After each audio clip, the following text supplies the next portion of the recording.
Hello, I'm Shalini Behel, and you're watching the I Am Tip of the Week about being innovative, authentic, and mindful in business. Now, continuing with the theme of viral marketing, this week's tip is about being mindful in business and how you can use mindfulness to deal with the challenges in your business. So, the purpose really is to illustrate one, how you can use mindfulness to deal with the challenges in your work.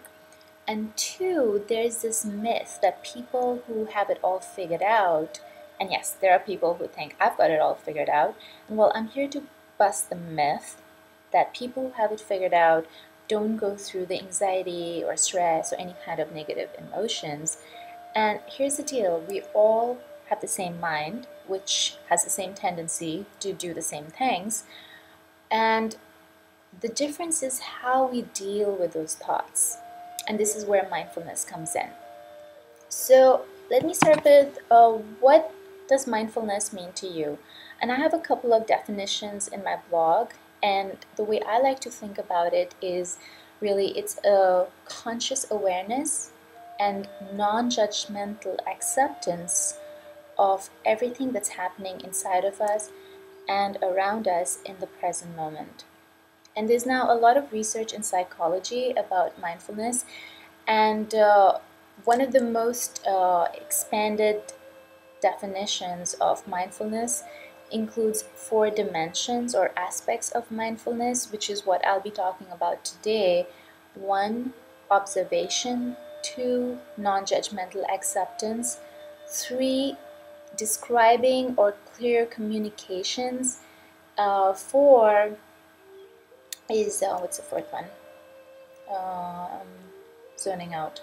Okay, the 4th one is, yes, acting with awareness. And I like to add a 5th one, which is a broader perspective. And since you have a small attention span or limited time, I'll only go over 2 of the dimensions today, observation and non-judgmental acceptance. So the first one is observation, and that really means a conscious awareness of what's happening around us and what's happening inside of us. And this obviously is very useful when you're starting a new project, right? So when I was launching or starting with my new project, TV with Chris from Chris Can, this is what I started doing. Well, the first thing is to study what's happening outside, right? What are other people doing in this area? And so the first thing I ever do is always Google, and that's a great resource. So I typed in viral campaigns, viral marketing, and variants of that term. The second thing I did was go to Twitter, and Twitter is a great resource of real-time conversations about any topic of interest that you have. So I absolutely love Twitter as a great source of latest information. The third thing I did was I read YouTube for Dummies, and I was a little disappointed with this one. It's really too basic. Anyhow, and then I actually went and spoke to some experts like Danny Brown on Twitter, and then Chris, who has his own show called Chris Can, and so I spoke to some people to get information and feedback, first-hand information from them. Another thing I did was actually go into the YouTube and start to see what kind of videos became viral, and what's the similarity in content. And it was interesting. I actually went to the first ever comment that was posted on a viral campaign. Don't you ever think that, like, who is the first person who ever found out about this video? And so I did that, and based on my research and what I read, it feels like the first people to comment and start a conversation are generally friends or people that have been hired to set up accounts to post some comments there.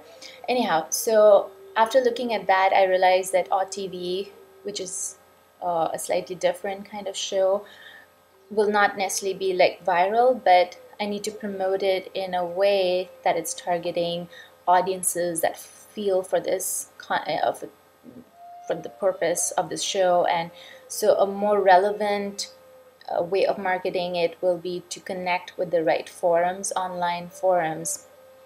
And so I went and started searching the online forums that are interested in women entrepreneurship, local business, sustainability, all those kind of issues.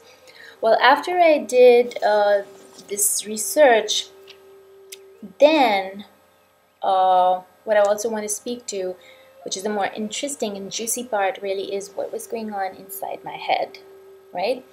So yes, there were a lot of positive thoughts and emotions. It's a very exciting time. I'm starting this new project and there's lots to learn, and I love learning. So it's all very exciting to me. Now, but the not so positive was when I started to look around and find out things like how sex is being used, let's say, in to promote very serious content. And I wrote about that in my previous blog. If you missed that, you can go and read that. It's very interesting stuff. And then how other people are using money and power to promote their videos.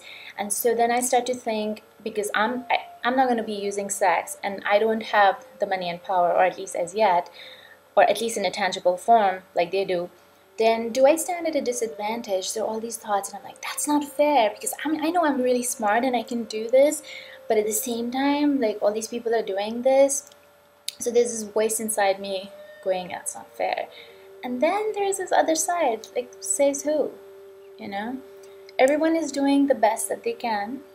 And which brings me to the next point about mindfulness, which is a non-judgmental acceptance of what is going on. And what that really means is a non-judgmental evaluation of the current situation. So naturally, when you're observing all these things and how advanced other people are and how far ahead they are, you know, all kinds of emotions are gonna come inside, and that's normal for all of us. And so what I do is I just stay with it. I just start observing, okay, so that's what I'm thinking. Those are my thoughts. And I stay with the discomfort for a few days. And during that time, what I feel is, I realize that what it's doing is it is adding to my stress, because I'm feeling very negative about all these judgments I'm passing. This is good, this is bad, how can they do that, is that right, is that not right? So there's all this drama going on inside my head, which does leave me stressed. And the second more important thing is, when you have that kind of judgmental thinking, is that you narrow down your lens through which you're experiencing the world, right? Because now I already have these very strong opinions and theories about what is making these people successful. So I start to pick up on information that confirms my beliefs. And this refers to the term selective perception, right? So I stop learning. Well, on the other hand, now this is where mindfulness comes in. And as you may have figured by now, I'm also a big awareness freak. So I'm sort of now starting to pay attention to what's going on inside my head. And I finally realized that, well, yeah, I've got these negative, and I'm not judging myself for judging. And I stay with the discomfort for a few days. And then finally it happens, right? That opening happened for me. And I felt so much love for everyone and everything. And it just made sense. You know, there's a place for everybody, for everything. And I just have to do what I have to do. And coming from that space, it's suddenly so expansive. You know, have you ever felt that when you're judging someone negatively, or people around you, and how you kind of shrink and feel closed? And whereas when you're, loving, don't you feel like more expansive? And when do you learn more? When are you most effective? When you're like closed and negative, or when you're all expansive? So anyhow, I'll end with this point right here, right now. And I do look forward to hearing from you. How are you mindful at work? What has worked for you? Any comments, feedback, agreements, disagreements? I'd like to hear it all. And until next time, have a wonderful and mindful Monday.